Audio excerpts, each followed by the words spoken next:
रात का समय था और हवेली के बाहर रंग बिरंगी रोशनी में सब कुछ जगमगा रहा था। सुधा अपनी सफेद साड़ी में खड़ी थी। उसके चेहरे पर एक अजीब सी बेचैनी थी।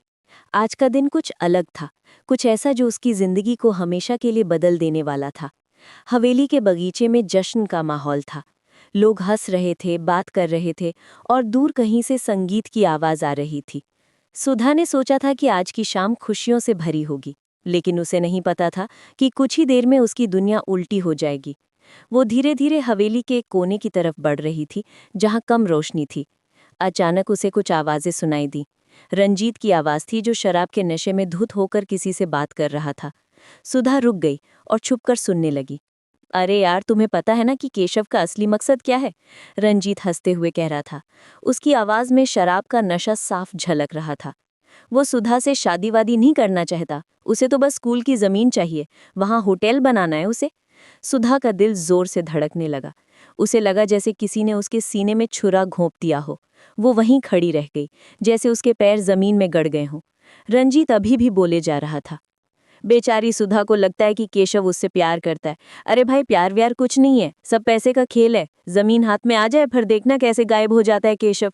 सुधा की आंखों में आंसू आ गए। उसे लगा जैसे उसके अंदर कुछ टूट गया हो।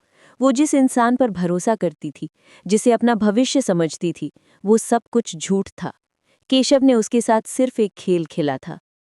उसे याद आया कि कैसे केशव हमेशा स्कूल की बात करता था। कैसे वो कहता था कि स्कूल का भविष्य उसके हाथों में सुरक्षित है। अब सब कुछ साफ हो गया था। वो स्कूल को बचाने नहीं आया था, बल्कि उसे बर्बाद करने आया था। सुधा की सांस तेज हो गई। उसे लगा जैसे हवा में सांस लेना मुश्किल हो गया हो। वो धीरे धीरे पीछे हटने लगी ताकि कोई उसे देख न ले। उसके कदम कांप रहे थे और दिल इतनी जोर से धड़क रहा था कि लगता था सब सुन लेंगे। जब वो वहां से दूर निकली तो उसे एहसास हुआ कि उसकी पूरी जिंदगी एक झूठ पर टिकी थी। केशव का प्यार, उसके वादे, उसकी मुस्कान, सब कुछ नकली था। वो सिर्फ एक मोहरा थी केशव के खेल में। रात की ठंडी हवा उसके चेहरे से आंसू सुखा रही थी, लेकिन अंदर का दर्द और भी गहरा होता जा रहा था। सुधा को पता था कि अब उसे कुछ करना होगा। वो चुप नहीं बैठ सकती थी और केशव को अपने स्कूल को बर्बाद नहीं करने दे सकती थी।